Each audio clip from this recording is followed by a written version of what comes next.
You're listening to the Third Coast Gridiron on the LSG Network with your host, Marc Henry. What it do? It's the Third Coast Gridiron. We're back, man. Week 0. Let's talk about it a little bit right here in the H on the Third Coast Gridiron. I'm your host, Marc Henry. We also got a special guest today. Kip Sunnyside is one of the most interesting programs, I think, in the state of Texas. Got my guy, Coach Johnson, in the building. Last season, Kip was a state championship team, and they put up 89 points in that game. And they also came back and got a week 0 victory over St. Paul. We'll talk to Coach Johnson and more about the program, about last season, and what they're looking forward to. They got a big matchup in their second week against Tomball Christian. Right here on the Third Coast Gridiron, we'll also talk about a couple of big games of the week in the H in week number 0. This is your boy Marc Henry right here on the Third Coast Gridiron. We'll take a small break and we'll come and recap a few games from week 0, and then we'll talk to my guy Coach Johnson from Kip Sunnyside right here on the TCG.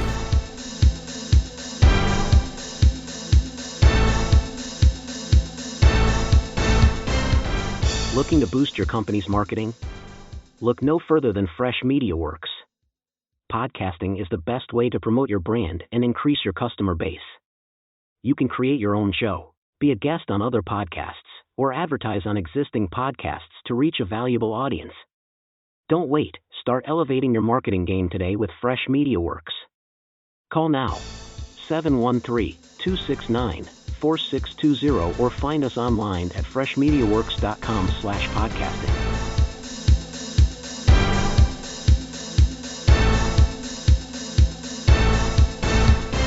All right, let's get to it, man. Week 0 was exciting. Let's go over some scores from the H in the first week of the season. Eisenhower gets by Beaumont Westbrook 27-17. Kempner over Aldine 19-13. Fulshire with a big one over Pearland 19-12. Atascocita puts it on Lamar 35-7. Listen, I'm going to talk about Atascocita a little bit. They got a three-headed monster that I think is going to be valuable to those guys this year. And we're going to talk about 3 players that I think will shine over there this year at Atascocita. A couple of guys that you probably already know, and a new quarterback under center. Of course, they had my guy Zion Brown. Shout out to Zion Brown. He's moved on to college now. He was the guy over there for a long time. Now they got a new quarterback under center. We'll talk about him in just a sec. Couple of more scores. Jordan gets by Cypress Creek 66-20. Klein over Conroe Oak Ridge, 67-43. Klein Kane gets a big one over Cy Fair 57-7. Let's talk about a couple of 5A scores. Baytown Lee gets by Pasadena South Houston 14-10. I think that's a big victory for those guys. Hightower over Clear Falls 19-14. Fort Bend Marshall gets the big win over Friendswood. A little bit of a big game there, 27-23. I think that Fort Bend Marshall is one of those teams that we talk about every year that's going to be a contender when it comes to coming to make a state title run. Worthing over Terry 31-0. Listen, I like Worthing. They're a team in HISD that we'll probably talk about several times throughout the year. They were district champs last year in that 4A district in the HISD ranks. They got some guys that are coming back, and I think that Worthing's, probably along with Yates and maybe Wheatley in that district, is a team that could possibly make a district championship run. I think those guys are definitely some team that you need to look at in the HISD ranks. A couple of more scores from Friday night. Morton Rats falls to Nimitz 28-14.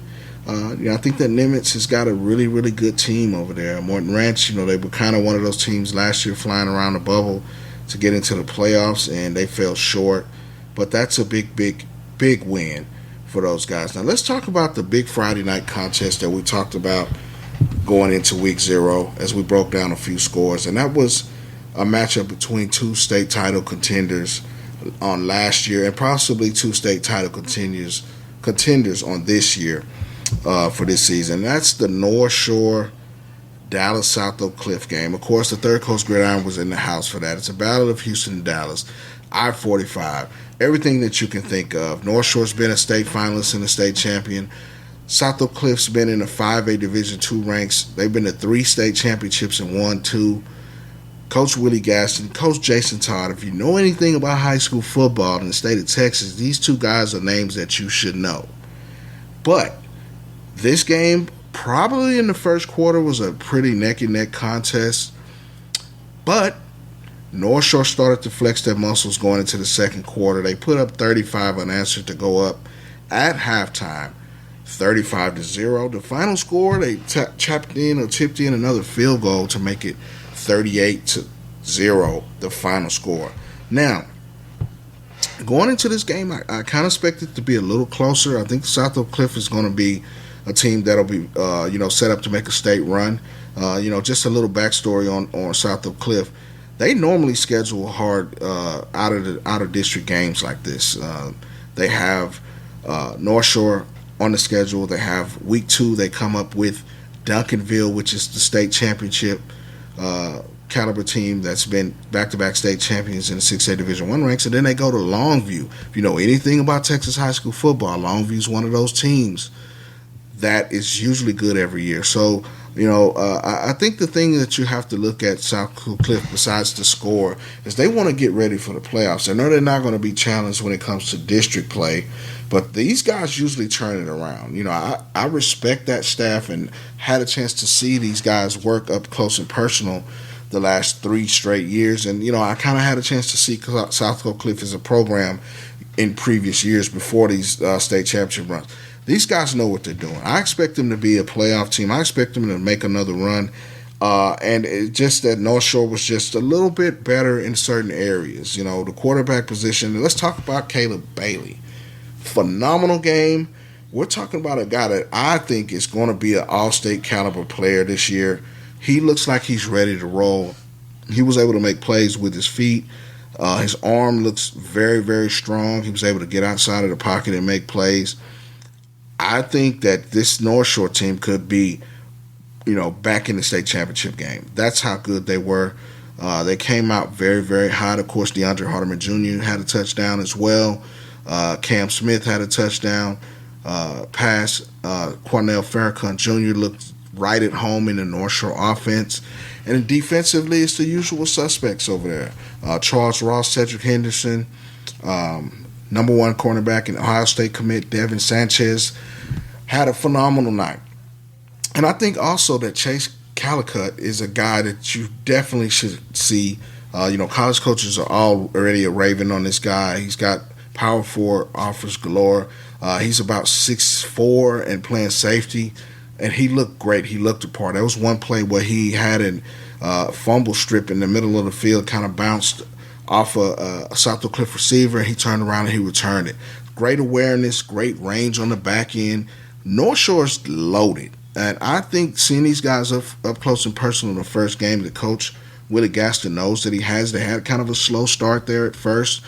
But, listen, these guys are ready for prime time. They go up to the DFW area this week, and I'll talk about that towards the end of the show when we start to talk about games to look at. They travel on the road to take on a tough Crowley team that's probably one of the better teams in the DFW area, a 6A program just like they are. That's going to be a great game. We'll break that game down towards the end. It'll probably be, just a hint, that'll probably be a game of the week type thing when it features a Houston area team traveling to DFW. It's always bragging rights on the line when you talk Houston, Dallas football, and this is a big game. But back to this particular game, up front, the Mustangs really were dominant. They kind of got some work in the second half where they got some of the younger guys in.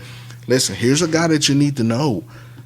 Caleb Maryland, backup quarterback. He's only a junior. He's probably going to be the guy that takes on the Mustangs or takes over their offense once Caleb Bailey graduates.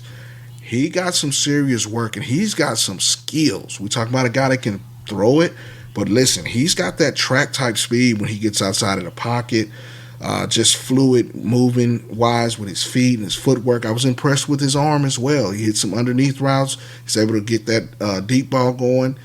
Caleb Maryland's going to be a guy that you'll see in the next year or so that's going to have the chance to be a very good quarterback over in Mustang County, over in the east side, over in Mustang land, Mustang Nation as they call it. But a couple of more guys that stuck out. DeBlanc had a great game as well. He's an X factor on the offensive side for those guys. I think that North Shore I've had the chance to talk to Caleb Bailey, Devin Sanchez and those guys, and even Coach Willie Gaston afterwards. These guys are really on a mission, and I think that they know that they left some meat on the bone last year losing to Duncanville, and going up to Jerry World the last 2 years and coming up short.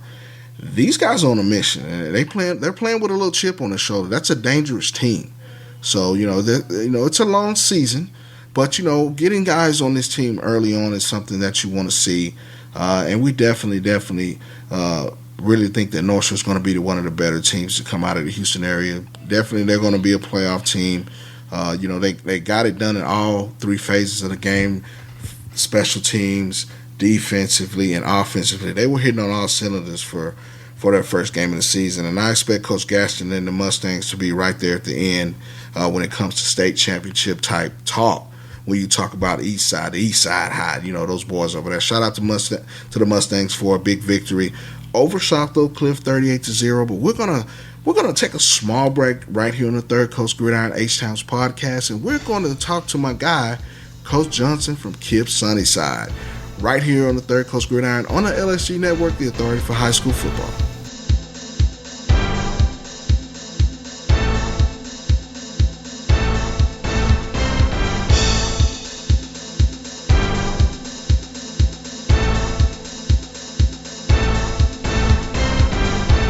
Have you ever thought about doing your own podcast?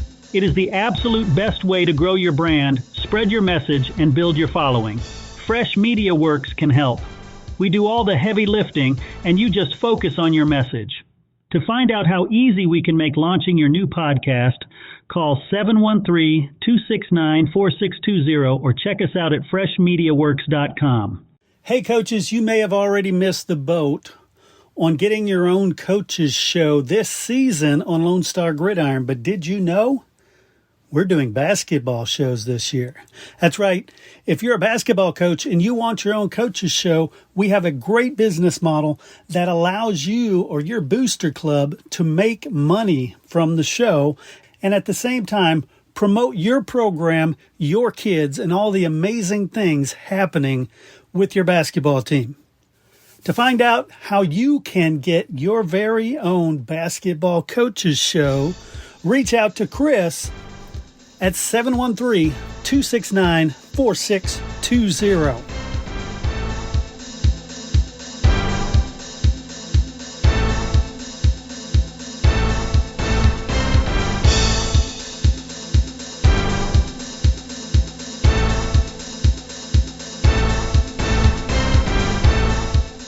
Season 5, Episode 2, man. Of course, man, we're in the H with the Third Coast Gridiron at TCG. I'm your host, Marc Henry. Big guest today, KIPP Sunnyside. This is a program that's kind of in the private school ranks that won a state championship last year that nobody's really talking about, a team that's flying under the radar. And listen, they started off week 0 with a big win of themselves against St. Paul, and they go into a big matchup with a team that they actually played last year.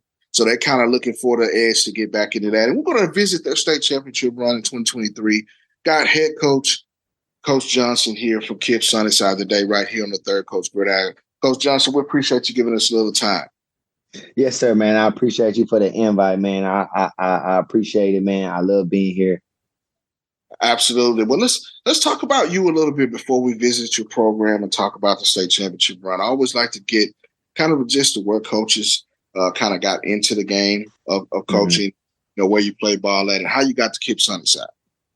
Perfect. So this kind of story is pretty crazy, and probably a lot of people don't know the story, but I'm actually a Sunnyside alum. I graduated from Sunnyside in 2015, and I went throughout the entire KIPP program from 5th grade all the way to I graduated in 2015 through Sunnyside. So I was there. I played the varsity sports back when we was in UIL. We was in the district with Lamarck and Sweeney and West Columbia and Stafford at that time. So I've been through the whole ringer with Sunnyside. I went to college at the University of Texas at San Antonio, where I served as an athletic trainer. I wasn't a part of the actual football team. I didn't play any sports in college, but being able to be a part of athletic training team kind of showed me processes and routines and procedures and kind of some insight to sports. I served as the track trainer, the track student trainer for a year and a half. Then I got to do football, and that's really where I kind of got my flow, like my gist of seeing like this is what I want. Like I want to be a part of a football program. I love sports. I played varsity quarterback at Sunnyside. I played varsity point guard at Sunnyside. And so like sports was always my thing, which is why I did kinesiology and wanted to become an athletic trainer. And then I saw the processes and how college operated. And I was like, man, I want to get kids to school. Some way, somehow. So I was there UTSA with Coach Frank Wilson, who's back at LSU now. He was at the time the head coach at Sunnyside, not at Sunnyside, UTSA. And I loved his kind of like intensity. I loved how he kind of just started the program up, getting the program some exposure, some notoriety, like all those type of things. And I was like, man, like I know my kids from Sunnyside can ball out. So after I graduated, I went back to Sunnyside. I went to the principal, was like, hey, I need a job. And the principal at that time was kind of like my college counselor when I was in school. And so she was like, hey, you want to do college counseling? So I said, yeah, that's the first opportunity I jumped on. I became a college counselor. Because again, my ultimate goal is to get kids to school some way, somehow. So I started college counseling, and my really close friend at the time, who was a 2014 graduate of Sunnyside, the first graduating class, he was coaching there as well. So me and him kind of teamed up. He was the OC at the time, and I kind of served as the quarterback coach at that time. And me and him just enjoyed coaching together. I was doing it for free at that point. I just came back. I just making sure I wanted to do something with the football team. And then from there, we kind of just started it off. You know, I adapted nuances from his offense that we kind of learned about a little bit. We kind of make it, we changed it to our own over the years. And we won city championships, 2 city championships together when we wasn't really in a league. We just kind of played in a KIP league. So we became city champs from that standpoint. And then I just kind of been on an up and up from there. State championships last year. But coaching has always been kind of like something that I always wanted to do. I told the kids the other day, I never expected to be in this position that I am right now in terms of being a head coach, but I just kind of put my head down and just kept working and kept trying. And next thing you know, when one head coach left, I was kind of the only one that was kind of remaining. And I was like, man, I could really do this. I believed in myself enough. I knew I wanted to take the program to the next level. At that point, I really didn't know how to take it to the next level, but I'm a really good person at observing things and seeing how things happen, how things operate, because I didn't have necessarily somebody to lay out the land for me or say, this is how you get kids to school. This is how you win ball games. This is how you got to have your social media following and everything like that. Like I just literally sat and watched everybody do it. And I knew that I could do it for some way, somehow, from my time in UTSA and seeing how they had team members to do media and doing all this type of stuff. So coaching for me, man, it started really just as a passion for going back to my high school and doing it. But I knew that as much as I could, like I could change that narrative of like kids can't go to school for ball from KIP. And like that's still something that I'm trying to kill to this day, and like let people know that we have ball players at Sunnyside. So that's what drives me every day. Like it's not the championships, it's not the notoriety, it's not any of that. It's getting these black and brown kids to school to play football and have a free education. Whether that's them playing 4 years to get an undergraduate degree, or whether that's them going and playing 5 years, getting masters and doctorate degrees, or anything that could be paid for. Because that's what the worth is. It's about helping them prolong their lives and having successful and choice-filled lives instead of them just kind of checking a box that they play football, because it's ultimately bigger than football. So football is my passion. Sunnyside is my passion. I tell everybody, like, I bleed blue. I left Sunnyside for 4 years and I came right back, and I've been here for 6 now. So it's everything I love. It pours into my soul, pointing to these kids each and every day.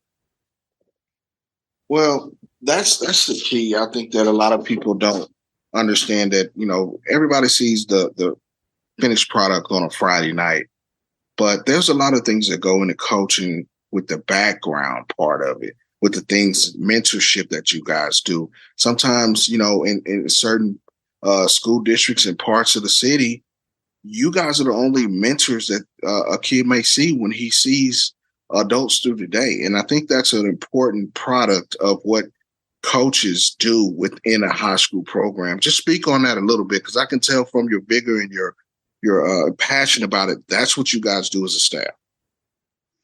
Absolutely. Like I said, my goal is to help these kids be better. I know the community that these kids come from because I'm from the same community that they were from. I stay in the same community, even as an adult that I was raised in. And so I know what they experience. I can talk the talk. I can walk the walk. I know the things that they attack. And so I preach to them, and anybody will tell you, like, my slogan this year is we do the right thing because it's the right thing to do. And that's super important to me because, like, as you grow into a young man into society, like you're not gonna have football as something that, like, saying, "Oh, I got to do right for football." No, you got to do right just because it's the right thing to do in the world. And so we are some of the only mentors that they have, and that's why I love the coaching staff that we have together. The coaching staff. They really, really, really care about these kids. They push these kids. We make these kids uncomfortable. Instead of just kind of letting them be comfortable and kind of do their own thing, we make them uncomfortable. We push them to be the best that they can be. Because at the end of the day, we have a lot of single Black moms.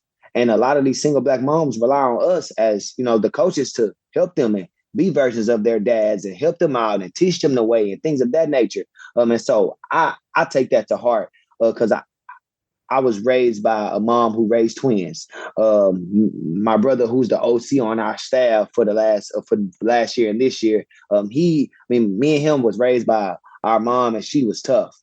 She showed us the way. She let us make mistakes, but she held us accountable. And I know there are moms out there that's trying extremely hard to do everything they can do to make sure that their kids have the best that they can. And I just want to make sure that our kids understand that it's not easy. Understand that you got people depending on you to make sure that you're doing the right thing. And again, you do the right thing because it's the right thing to do. A lot of them will probably go home and experience a lot of crazy things, different living situations. They're in this environment, that may not be the best for them. But if we can make sure that we tell them to do the right thing at all times, no matter who's watching, and we can start there as the basis of you just being a good young man, like, football is easy. Like, football will take care of itself if you just do the right thing at all times. So being a mentor is huge. We're in conversations constantly with kids all the time, just about making sure that you are pushing yourself to be the best version of yourself. Don't be mediocre. Don't try to fit in and do everything somebody else can do just because they're doing it. You're different. So it's okay to be different. Don't assimilate to your environment around you. And those are just kind of the nuances and kind of the sayings that we're continuously saying to these guys and the coaching staff, like, from myself all the way down, like, we are pushing these kids to be better. Because at the end of the day, everybody's not going to go to college and play ball. So what can we do in the meantime to make sure that you're still getting some type of betterment, have some type of like accountability, to make sure that you can continue and push yourself to be the best version of yourself each and every day? Well, definitely you got to make the right thing, and doing the right thing is something that you guys as a program have done successfully. Now let's tap back into 2023. You make a run all the way to the state championship, but we were speaking before we got on about how you guys overcame some things at the beginning of the season, and then you seem to hit that hot streak and really be one of the best offenses in your division. Speak about that and, the transitions from, ebbs and flows from the beginning of the season to the middle part of the season to that latter third where you kind of run into that state championship. So last year was pretty crazy in a sense to where we started off the season 0-3. We failed to Tomball Christian in a game where we felt like that we could have won. We just got fatigued. We took a really tough L against our colony, a team that matched up really well and a team that had a really big run. Last year, I think they were all the way undefeated until they went to the playoffs. And then lastly, we had a home game that was canceled, and we had to go travel to Sacred Heart on a Saturday, and we got hopped like right off the bus into playing a game. And so we started off the season 0-3, and it was really tough. It was times to where I know I'm thinking to myself, like, what am I doing wrong? What can I do better? What are we not doing as a team, et cetera? Is it something that we're missing or whatever it may be? But we just kind of kept working. And then next thing you know, when we played Rose Hill Christian, that game came down to the wire. Every coach on the staff will tell you that was probably like the biggest turning point in our season, not because we got the win, but because we earned the trust from our kids. We earned the trust from them. We, last minute of the game, probably the last 2 minutes, they were driving the ball. And we called a timeout, and everybody in the stands and everybody was kind of like, what is going on? What did Johnson just do? Called a timeout to just get our kids together. And I could tell at that moment in time, everybody looked me in the eyes and everybody would kind of just believe and trusted at that moment. And we were able to pull that win out. And from that point, we won 9 straight, all the way to the state championship game. Kudos to my brother, who's the OC, my twin brother, Coach J Red. He is special. He is special. He is one of the best OCs that nobody has heard about, simply because he is he coaches at Sunnyside, Kip Sunnyside. Not a lot of people know about it, but he's special. In terms of developing his offense, he can run a spread offense. He can run a wishbone offense. He can run every single kind of formation that you want somebody to run. He has it in the bag. I mean, he's able to switch things up week by week to make sure that the team is not able to kind of game plan against us. So he's extremely special. Stats helps a lot. Coach Stats helps a lot with the development of our players, which is something that we need. Our defensive coordinator last year, Coach Wayne Daniels, he was a student of the game, and he was just amazing for us in terms of him being able to teach football from a defensive standpoint. Defense started slow, but once we got it going and once the kids got to playing fast, everything kind of formed up right. But all our coaching staff were big time last year. We have some big time athletes. Timothy Carter, Rodney Wilson, Caden Castile, Adrian Bernard. Those are all 2026 kids that I mentioned. So last year they were 10th graders and they were studs for us. But I also have a kid who was the first Division II prospect in program history. He signed to go to Sewell Ross State University. Mr. 1K, we call him, Walter Sherman Thompson, because he was the first 1,000-yard receiver in program history last year. Now he's at Sewell Ross. So just a couple kids that I like to mention just to kind of like show that like we have kids that can ball, and those kids are kids that we kind of leaned up on. But the season was tough.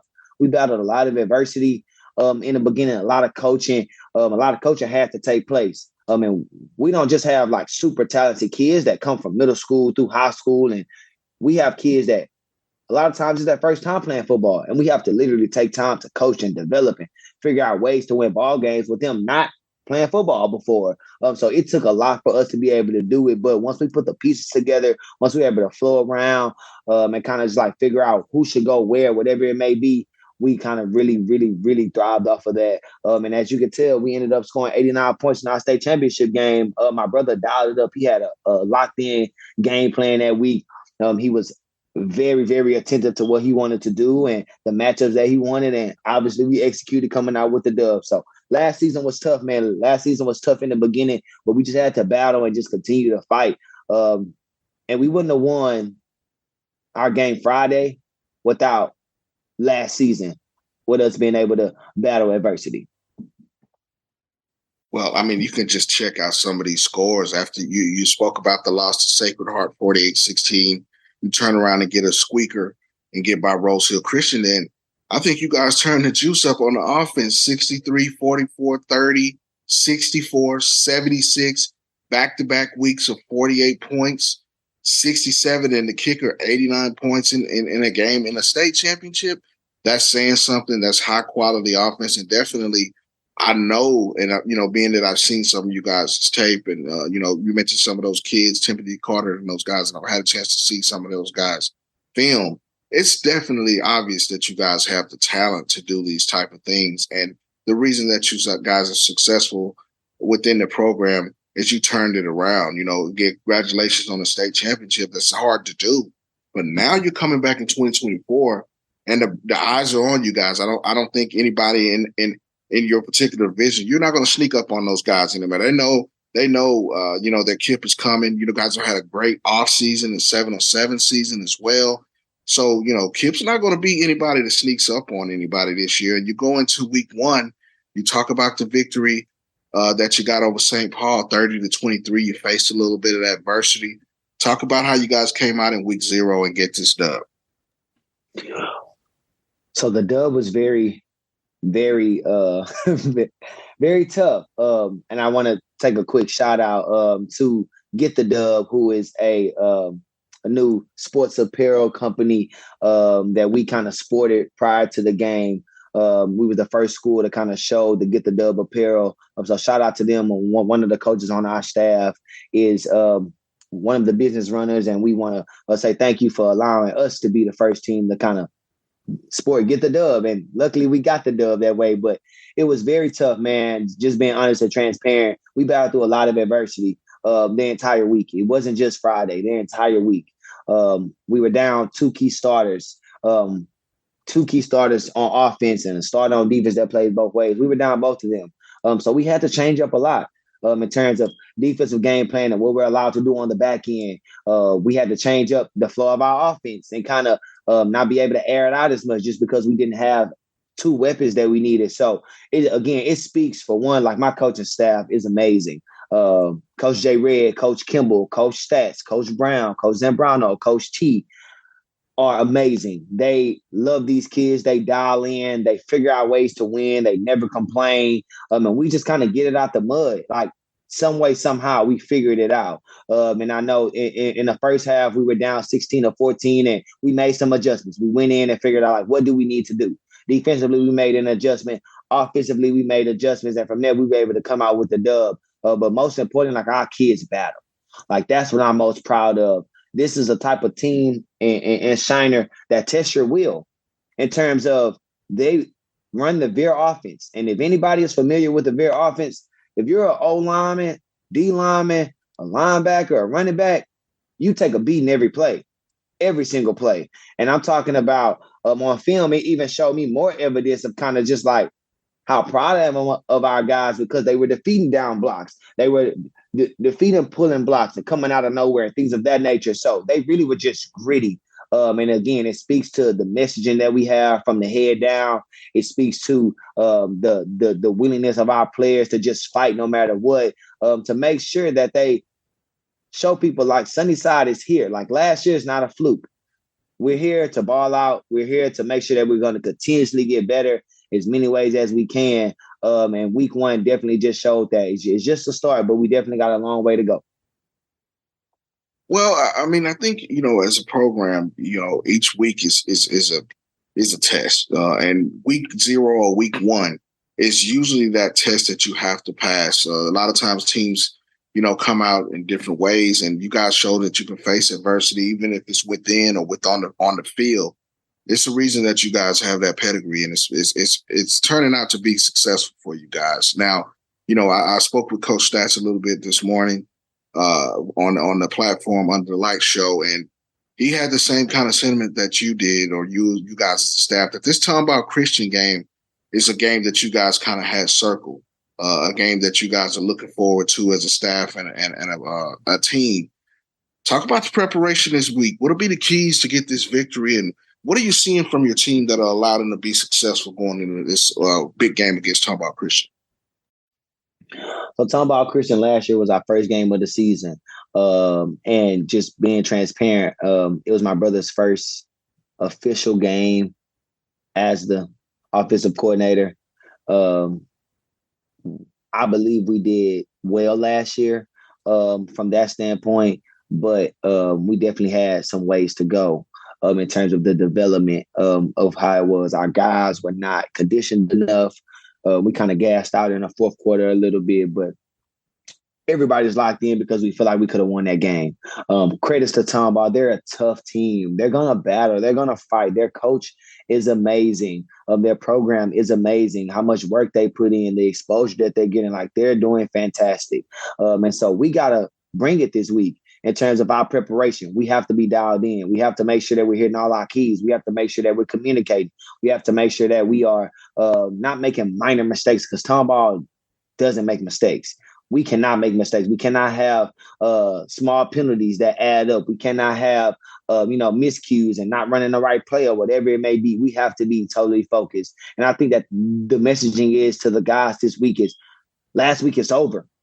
It's a new week. We're 0-0, and we have to start all the way over and figure out a way to win this ball game.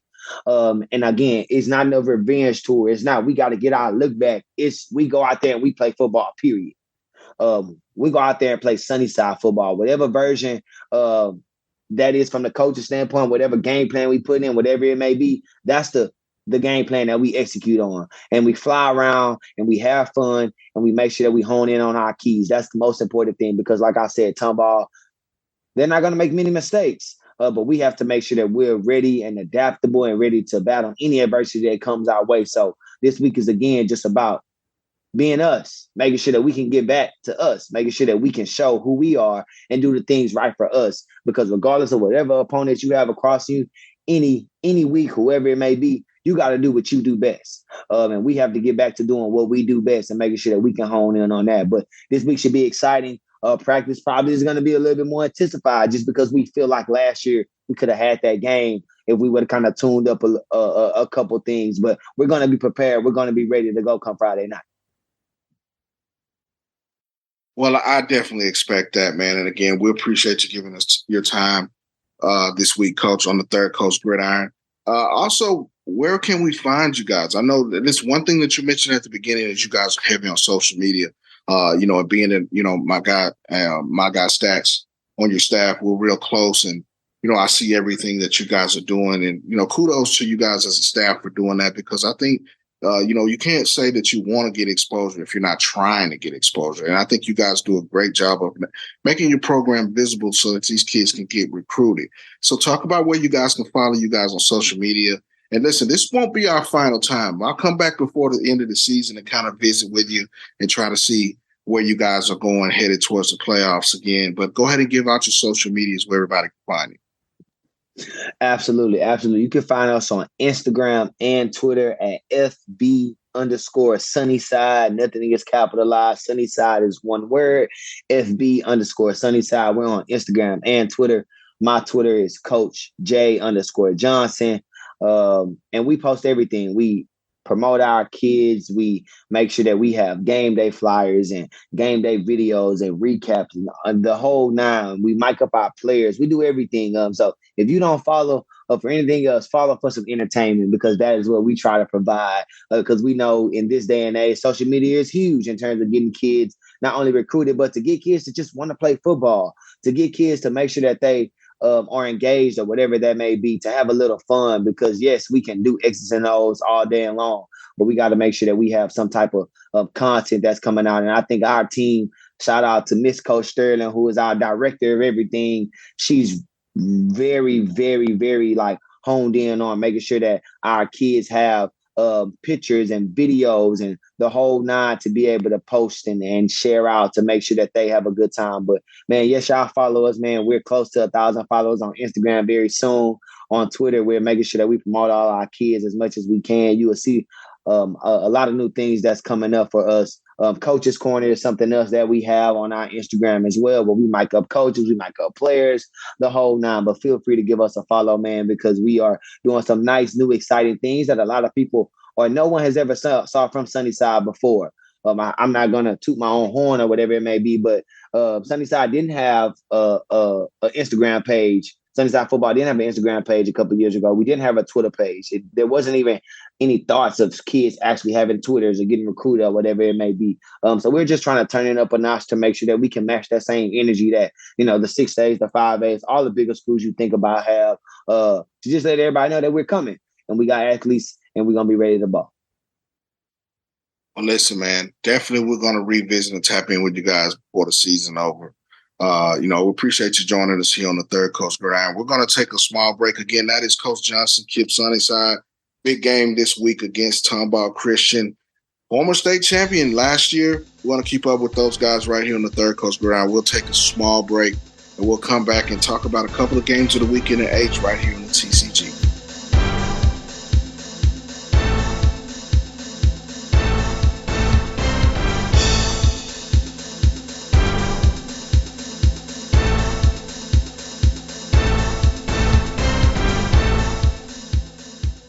Hey coaches, you may have already missed the boat on getting your own coaches show this season on Lone Star Gridiron, but did you know we're doing basketball shows this year?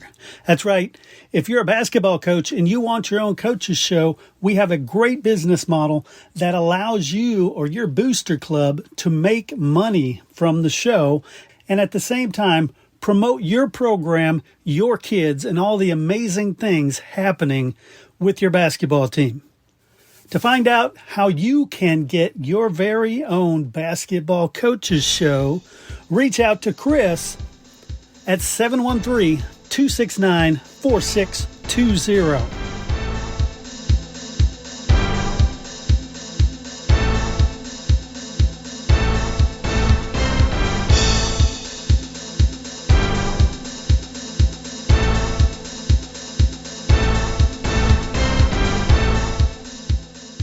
All right, new subject, a new topic that we're going to start to have on a weekly basis. It's a little bit of recruiting. We're going to talk recruiting a little bit.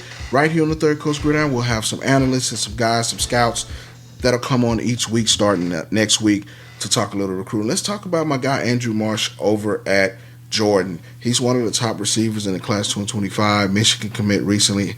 He's a guy that's going to be the X factor for Jordan. If Jordan's going to make a deep playoff run and get back in a very competitive district that features Katy, they're going to have this guy be a major cog in their offense. And anytime he touches the ball, he has the chance to make a big statement when he touches the rock, man. But he's a 4-star recruit. He's a guy that's definitely in the Houston area that you need to know coming from the recruiting ranks. He's a senior, and he's committed to Michigan right now. Listen, so I have a chance to cover in Texas Longhorn recruiting. Shout out to hornsports.com. I'm a recruiting analyst over there. Jonah Williams had a monster, when I say monster game this week or this past week for Galveston Ball, he was a big reason that they beat Manville 54-26. He's committed to Texas. Listen, I'm going to break this down for you. 5 total touchdowns, 2 rushing, 2 receiving, and he took the opening kickoff back for a tub. Listen, man, this is the best overall athlete that you're going to see in the country. He's committed to the University of Texas. He's also a phenomenal baseball player that's probably going to be a first-round pick in next year's Major League Baseball draft. You definitely want to pull up on this guy if you have a chance. I had a chance to meet Jonah, as a 8th grader playing on a 707 circuit, and he's just a tremendous athlete that can play on both sides of the ball. He's going to be a reason that Galveston Ball makes a playoff run. Jonah Williams had a phenomenal week. Listen, I'm going to break it down one more time. 5 total touchdowns, 2 on the ground, 2 receiving, and he took back the opening kick. They may not start kicking it to Jonah anymore, man. He's a guy that definitely is on recruiting radars. He's a Texas commit now, but he had a plethora of offers to every school in the country. Now, before we change subjects and get to the game of the week, we talked about Atascocita and that big victory that they had over Lamar 35-7. Torrey Blaylock, an Oklahoma commit, has been a guy that's been running the rock over there at Atascocita for the last 3 years. He's a senior now. His running mate, Corday Mack, is a guy that you need to know. He's already on a lot of recruiting boards when it comes to one of the top running backs in his class. Listen, he can play some wildcat quarterback. Having both of those guys on the field running the rock at the same time for Atascocita gives them a weapon that's loaded. Now, throw in Isaiah Rashid, the class of 2027 quarterback, who is one of the top emerging quarterbacks around the state in his class. He can get it done through the air. He also can get it done on the ground. Rashid is the next up guy that you're going to start to hear mid-season, probably the 7th or 8th week. You're going to know who this guy is. He is a phenomenal talent. He's only a sophomore, but on the freshman team, check this out, he had 45 touchdowns last season. This guy is a baller.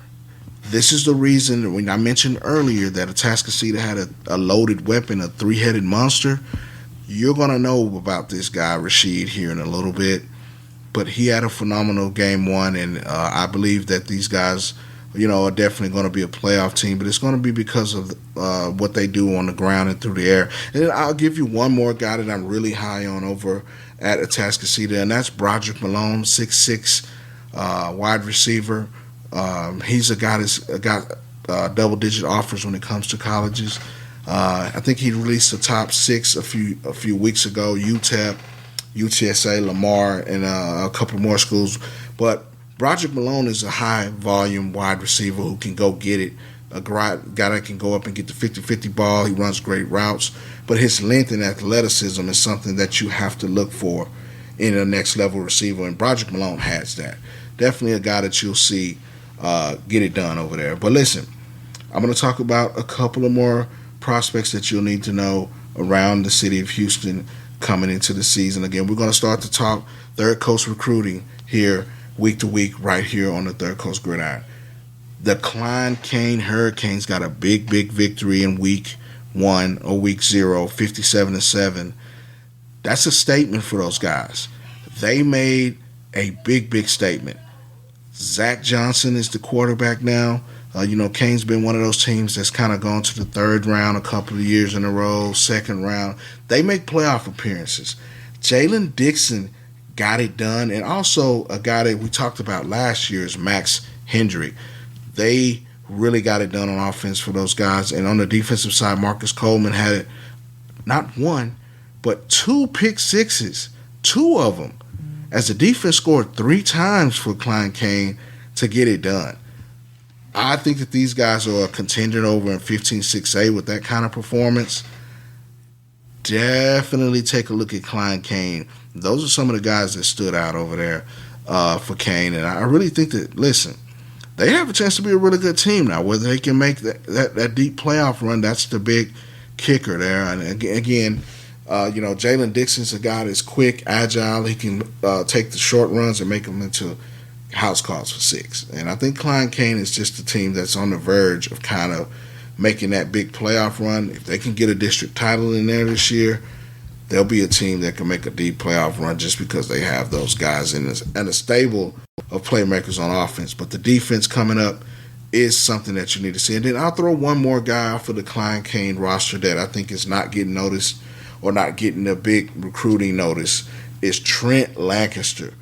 Guys, when he lays the wood, he lays the wood. He is a great tackler. He's a guy, linebacker, that's going to be right in the middle of everything when you talk about Kane defensively. And he's nasty with it. He has that mental makeup of that linebacker that you want to see, the Ray Lewis's, the Brian Bosworths. You can go all the way back to the Big Buckets type linebacker. Trent Lancaster's a throwback like that. I think you need to definitely, college coaches, if you're picking up this, he's a guy that you need to slide over to Kane and talk to. He's like that. He's a guy that really loves punishing running backs and receivers. Trent Lancaster's a thumper. He's a guy over at Kane that you need to know. Right here on the Third Coast Recruiting, we're going to start talking about recruits and some guys that stand out each week that should be on recruiting radars. Again, this is something new. We're going to introduce that. Next week, we'll have a guest to talk recruiting and some of the top prospects right here in the H on H-Town's podcast, the Third Coast Gridiron. We're going to take a small break. We'll come and wrap up the show as we talk about the big game of the week in our eyes. Hey, somebody's getting on the road to head north. We'll talk about that and more right here on the TCG, the Third Coast Gridiron.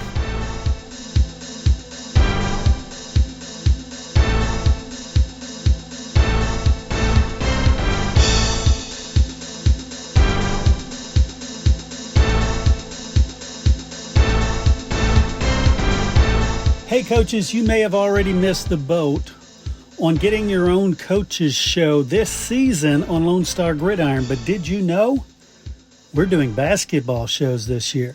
That's right. If you're a basketball coach and you want your own coaches show, we have a great business model that allows you or your booster club to make money from the show and at the same time promote your program, your kids, and all the amazing things happening with your basketball team. To find out how you can get your very own basketball coaches show, reach out to Chris at 713-269-4620.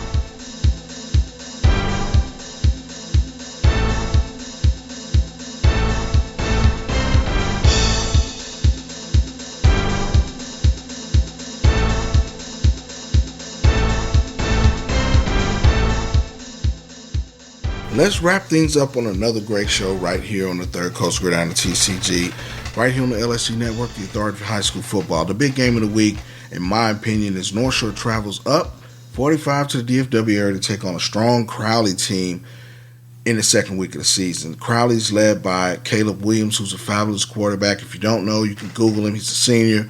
He threw for over 4,000 yards last year. And listen, they have one of the best young sophomore wide receivers in the country, not just in the state of Texas, and Antavius Ellis. He is like that. He is, bona fide guy. Had a chance to see Tay play as a freshman. He started as a freshman last year and had a plethora of big-time plays in the Crowley offense. He's the reason that they made a playoff appearance last year.